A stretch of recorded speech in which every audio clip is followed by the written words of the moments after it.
Hello everyone. In this lesson, we will talk about the topic of modules in the Python language.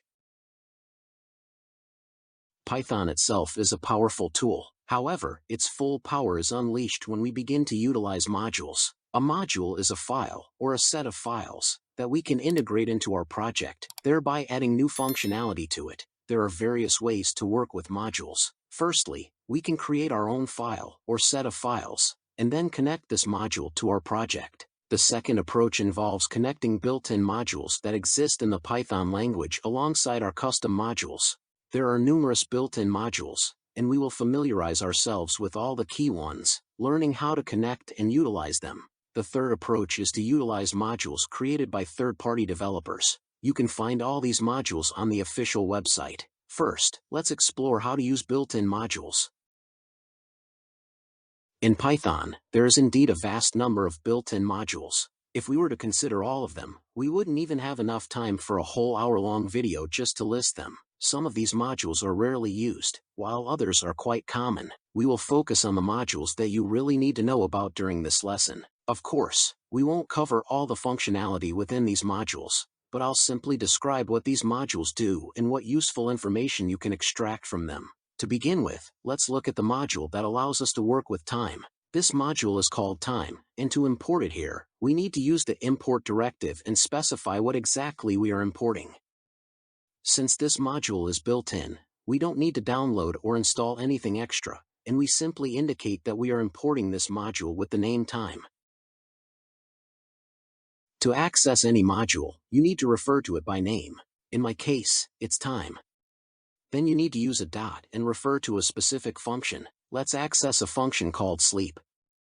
This function allows us to pause the program for a certain number of seconds. Let me specify 3 seconds here, and a bit below, I'll try to print a certain string on the screen. If I run this, you will see that nothing is output here, and only after 3 seconds the text was displayed. This is a quite useful function and it is used very often. Now let's try to access a module called datetime as it is more interesting. The thing is, through this module, we can obtain the current date in the correct format as well as get the current time. Therefore, I imported the datetime module here, and to access this module, I constantly need to write the name of this module and then use a dot to access the values I need. It seems convenient, but I would like to specify an additional alias that would be shorter than this name, and I could refer to it by that alias. To do this, after the module's name, you write the keyword as, and then write the alias itself. Let me just specify the letter D. So now, instead of this long name, I can refer to the module by its alias. Here, let's try to get both the date and time, so we access the datetime value, and then through it, we can access a function called now. It allows us to display the current date and time. And of course, we want to print it all in the terminal, so we wrap it with the print function.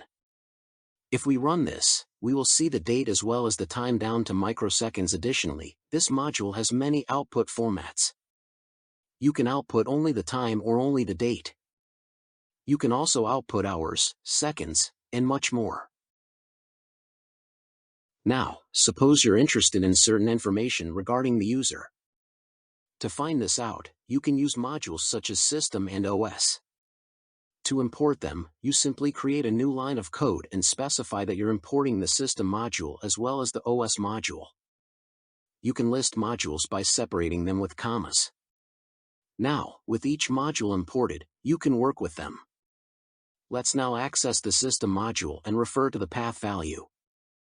This property provides us with information about the path to the current file. If we run this, we will see the full path to the current project as well as the file. If we're talking about characteristics of the computer itself, then we need to refer to the OS module. Here, for example, we can access the name property. In this case, if we run it, we will see the value NT, which means Windows. Similarly, if you see PA6, it means you're working on Mac OS.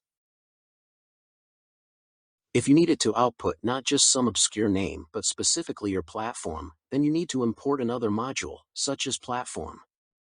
And if we refer to this module in the system function, we will see the name of the operating system. In a similar format, you can add new modules to your project. For instance, if you need to get a random number, you can use a function like random. If you need to use mathematical functions, you can use the math module, and so on. All these core modules are provided in the documentation. The link will be in the video description. Now, let's consider additional ways to import modules. So far, each time we've fully imported the entire module with all its functions and values. However, besides that, we can specify exactly what we'll import from the necessary module. For example, we can say that from a module named math, we'll import only a specific function, such as sqrt, which allows us to find the square root. Now I can easily refer to this function, and let's find the square root of 100. If we run this, we will get 10. Therefore, if you need to import specific functions from a module, you can always use this format. The keyword from specifies where you will import something from, and then you specify exactly what you're importing. Now let's create our own module. To do this, we can simply create a file or a folder with files, and then we can import these files into our main file. This way, we'll be importing our own module. Let's create a new file. Its name can be anything, as long as it doesn't contain spaces, special symbols, and the name is meaningful. Let's name it mymodule.py. In this file, let's create a string with some value. Let's have a variable called name with the value Bob. Now I would like to import the module we just created into our main file. To do this, we write the keyword import, and then simply write the name of our module, which is mymodule. That's it, I have successfully imported it. Now, let's, for example, print the value from the variable located in our module into our main file. To do this, we refer to the module and to the variable's value. If I try to print this, I will see that the console displays the value Bob. Finally, let's work with the package manager pip. As I mentioned earlier, it is installed automatically with Python. With pip, you can install various libraries and frameworks created by other third-party developers. You can find all these libraries, along with their descriptions and usage, on the official website. I will leave a link to this site in the description of this video.